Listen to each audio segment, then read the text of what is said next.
Hari ini santai mas, saya kirim jemputan ke rumah, jam 14 kita ketemuan bagaimana? Sebuah WA yang saya hanya jawab, siap. Maka dalam waktu kurang dari 30 menit, tibalah saya di wilayah dalam tanda petik, terbatas dan terlarang. Dalam diskusi panjang penuh dengan candaan, itu adalah ciri khasnya tanpa terasa jam menunjukkan pukul 16-an. Di mana sang tuan rumah mengatakan, kok saya lapar ya? Mas Bosman bagaimana? Yang saya jawab cepat, lapar lah. Lalu 2 orang dipanggilnya dan dia berkata, saya ingin bakmi GM 2 buat Pak Mardigu 1. Yang dijawab, maaf posisi agak jauh, izin. Suasana hening sejenak. Kemudian dia masih di tempat duduknya, menengadahkan wajahnya hanya dengan tatapan mata dalam.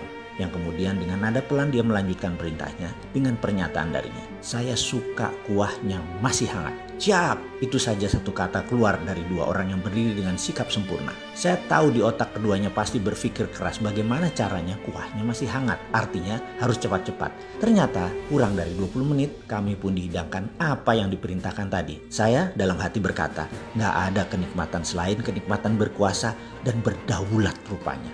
Berhadapan dengan orang yang hanya satu level di bawah penguasa sebuah negara, ternyata secara internal organisasinya, mereka orang yang bukan hanya dihormati, tetapi kata-katanya adalah perintah, batuknya adalah kode, jalannya adalah ajakan, telunjuknya adalah arah, genggamannya adalah masa depan. Sahabat saya ini, saya kenal lama. Dulu seragamnya terang, sekarang gak jelas apa ya, abu-abu atau hitam kali ya. Organisasi yang dia pimpin ini banyak ditakuti orang yang berpikiran negatif buat NKRI ini. Dia pemimpin sekelompok pasukan elit dan shadow, kecil, terpilih, dan sangar. Diskusi kemarin adalah membahas pertanyaan mendasar yang saya berikan kepadanya, di mana dia mengundang saya khusus berdiskusi tentang hal ini. Tinggi mana human right dengan nation right? Tinggi mana hak asasi manusia dengan hak asasi negara untuk bisa hidup utuh dan langgeng? Misalnya, beberapa orang teroris yang membom dan membunuh 200 saudara sebangsa dan setanah air. Namun otaknya teroris yang membela agama tertentu, agama yang mengklaim surga adalah milik mereka, boleh membunuh sesama saudaranya. Kemudian ketika dia ditangkap beserta kaki tangan dan organisasinya, katakanlah ada 25 orang. Ketika mau dijatuhi hukuman mati, maka sekelompok pembelanya berbungkus agama mengatakan hukuman mati tersebut melanggar HAM. Loh kok enak sih? Sementara dalam melaksanakan keadilan, manusia berhati bengis teroris berbungkus agama tadi telah membunuh 200 orang manusia tak berdosa. Di mana di doktrin otaknya yang 200 orang tadi akan syahid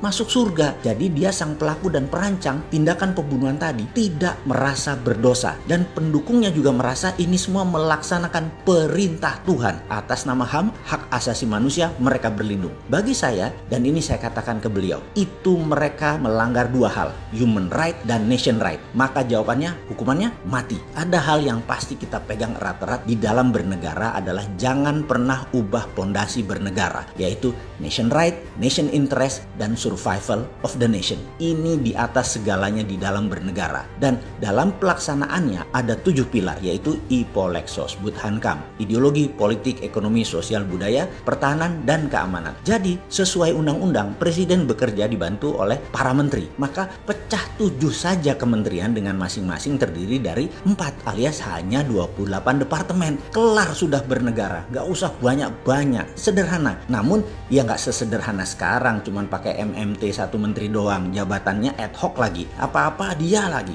apa-apa 4L lagi. Ya gak sesederhana itulah bernegara. Rumitin dikit lah ben ketok pinter bernegaranya. Balik lagi atas nama nation right. Saya mengatakan kepadanya, kalau saya nih mengelola negara, saya akan hidupkan lagi Kopkamtib yang dulu dipegang Laksamana Sudomo. Tugasnya mengenforce keamanan dan ketertiban. Jadi checklist kejahatan ya. Pertama-tama, siapa saja yang melakukan kejahatan 3 kali atau lebih untuk hal yang sama, tembak mati. Misalnya maling motor, ketangkep, keluar, maling lagi, ketangkep, keluar, maling lagi, udah eksekusi saja. Siapa saja yang memperkosa lebih dari sekali, tembak mati. Bandar narkoba ketangkap 2 kali melakukan hal yang sama, tembak mati. Koruptor di bawah 10 miliar, miskinkan. Koruptor di atas 10 miliar, tembak mati. Misalnya, kita ambil contoh negara tetangga. Apa yang dilakukan Duterte? Ini adalah tindakan dirinya atas nama nation right. Dan dia berhasil menurunkan angka pemakaian narkoba hingga 90% dan menurunkan tindak kriminal di Filipina hingga tinggal 30%. Tegas, kejam, terarah.